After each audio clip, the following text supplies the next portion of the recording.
When we're discussing about India and its the role of CSR in India, we have to also look at the particular disparity that exists in India.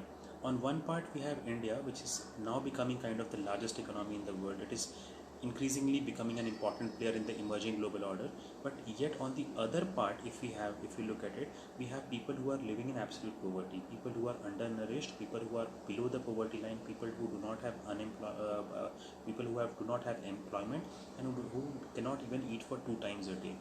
There is a very big gap between the rich and the poor in India. So, what is the government and the regulator do? What can the government and the regulator do in this kind of a scenario? The governments have come into power by the votes of the 130 crore people who have voted into power. Suppose we're talking about India. So, the government is responsible for the rich and the poor both. The government must help both the rich and the poor in their particular problems that the rich and the poor are facing. So one of the ways in which the government is now trying to help the poor is by making CSR mandatory under the Companies Act.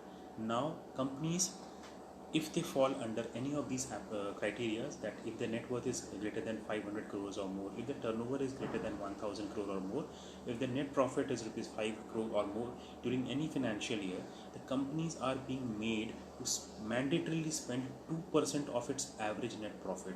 Yes, 2% of its average net profit that the company earns has to be spent on corporate social responsibility activities. So that is a mandatory thing that has been included.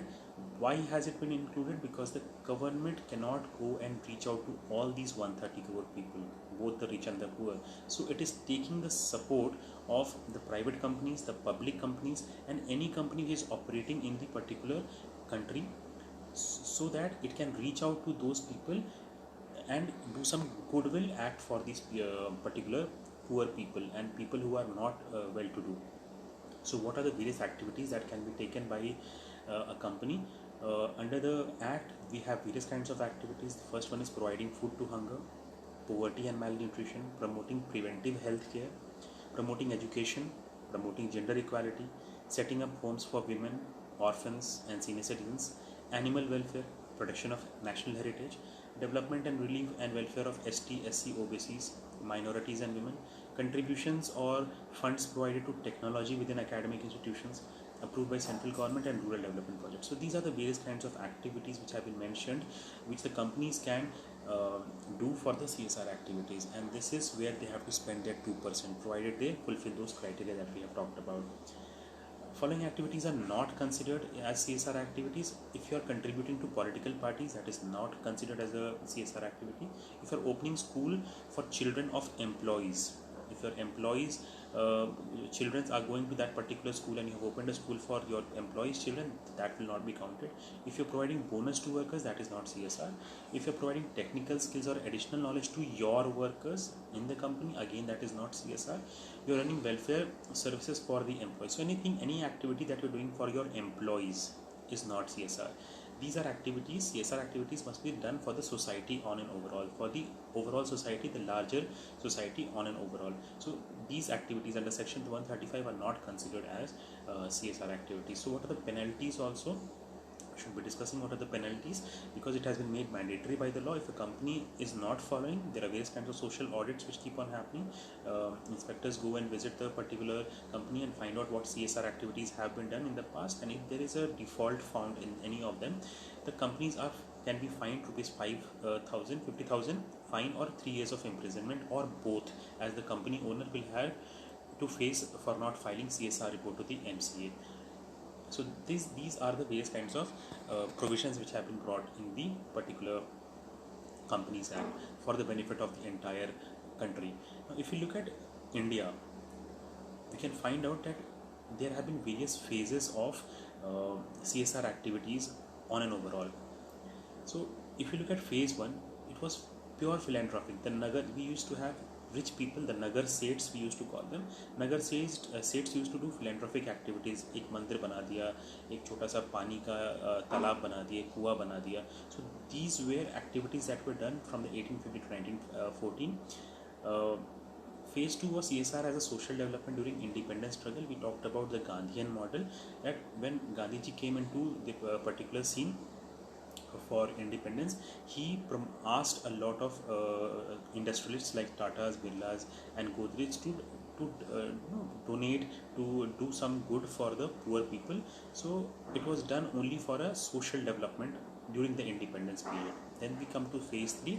Phase 3 was where India was under a mixed economy, wherein we had the government spending a lot of money into the big projects, and we also had the private players working for uh, working for the particular companies, creating their own brands and trying to compete with the bigger brands. So that was the period of mixed economy. At that point of time, it was not mandatory for the CSR activities to be done by all the companies. If the company wanted to do it, it could do it, otherwise it could not do it. Phase 4 was when CSR in a globalized world. We have talked about the globalized world. Now the CSR on an overall, the companies have realized, the world is now realizing that we are taking a lot of resources from the environment, but we are not repaying back the environment in a similar state. And because of the amount of deficit that we are creating, we are taking a lot from the environment and not giving it back. So we are creating a deficit, and that deficit can result in non-sustainable growth. Maybe we'll not be able to, just be talking about a particular example over here. The petrol resources, the diesel resources, the oil resources that we have will last only 100 or 200 years. So imagine what will happen after 200 years, because of increased amount of consumerism, because of globalization, because of increased demand. We are killing our petrol resources and oil resources, and maybe a time will come when we'll not have enough resources. So that is not sustainable.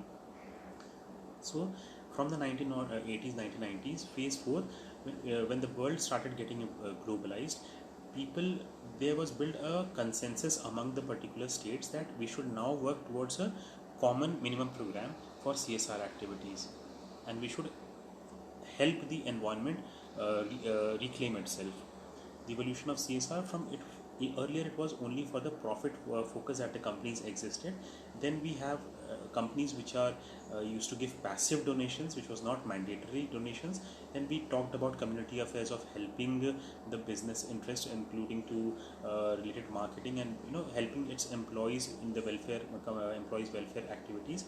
Then we came to corporate community investment, strategic partnership initiated by the company to sustainable businesses. So this is the evolution of CSR over the time period. Funds for a cause. If what is a Deloitte study of CSR spending, 91 top companies were studied, and these are the numbers which came up. 27% spend greater than or equal to 2% of the net profit. 27% of the companies spend up to 2% of the net profit. 36% spend less than 1% of the net profit, and 37% spend between 1% and 2% of the net profit. And the top activities which are being done in India include education, environment, healthcare, infrastructure, livelihood, employment, and supporting vulnerable groups. Now the top companies in terms of absolute spending are Reliance Industries, NTPC. We have discussed this earlier also. So Reliance is on the top if you look at it. The key players of India, the top 10 companies: Tata Steel, Tata Power, Ultratech. These are the companies which have been doing CSR in a great gusto. Now, winding up this particular topic, CSR has been the part of Tata Group ever since the days of Jamshedji Tata. The mother of CSR, if you can call one particular company which has been doing it for a very, very long time in India, is Tata Group. What the Tata Group has done for all its employees in society: granted scholarships for further studies abroad in 1892, supported Gandhi's campaign for racial equality in South Africa country, its first science center, hospital, and atomic research center. We have a lot of cancer hospitals which are coming up from Tata Group.